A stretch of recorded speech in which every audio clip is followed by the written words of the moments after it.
I think we're ready for making the video mount here. This is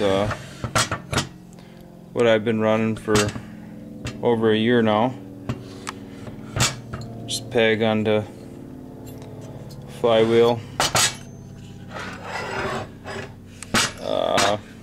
Basically what I'm using with this one versus my first one I made was kind of just tube steel like that out of an old lawn chair, and that'll get you going if you can find that on the side of the road, anything like that. This is actual square tube aluminum. I work at a rental company, so it was a little easy to come by from a scrapped out canopy. But so basically square tube is what I'm running right now, and then a 1/4 inch solid plate plus a piece of rubber like that between them all. And that's because I've cracked the frame going over a curb. Knew I shouldn't, just kind of did, and that kind of thing. Luckily your mechanic at work can weld aluminum. I can't, and he repaired the cracks in the back plate for me there. First of all, you really should be trying to find a motor for very little in the first place. Expect a summer out of doing it. If you can make something better than just a put together guy like what I've done, post your response to my video, anything like that. I'm always welcome to see what everybody else is doing, that kind of thing. But this is what's going on. I put the rubber in there just as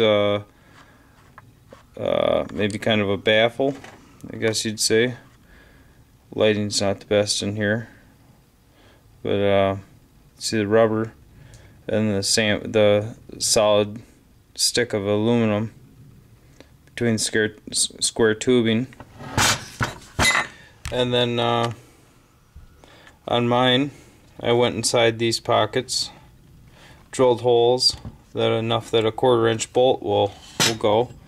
Your whole idea by now, I think you've gotten your square tube, your circle tube mounted out of any straight piece of circle tubing will do. That's what's going to hinge off your bike.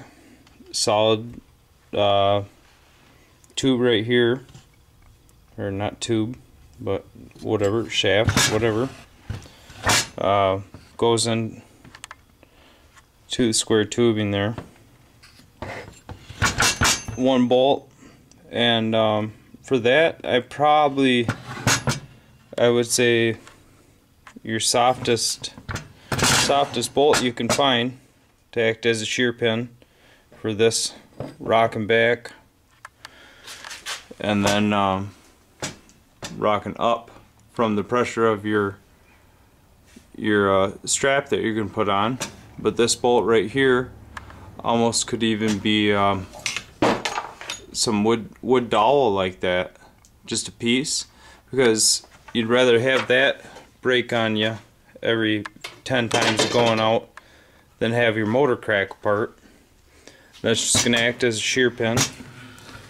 You can find something softer or whatever than the aluminum, or just a piece of shit aluminum even, that's going to be softer than what your motor is there.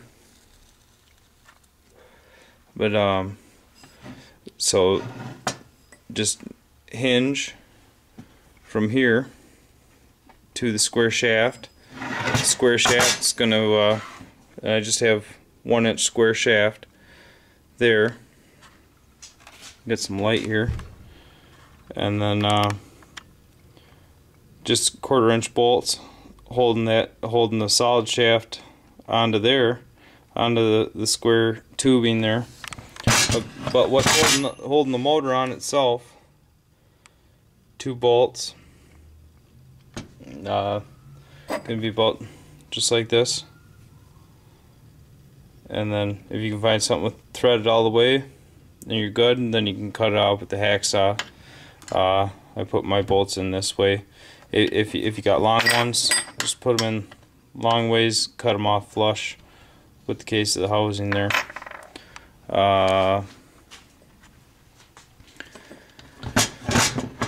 For mounting wise, I think that should be pretty well it. It's just a few pieces.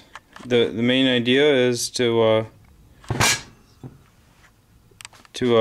hinge off your bike with a tube there, and I guess the next vids there we make here will be how to mount it onto the bike.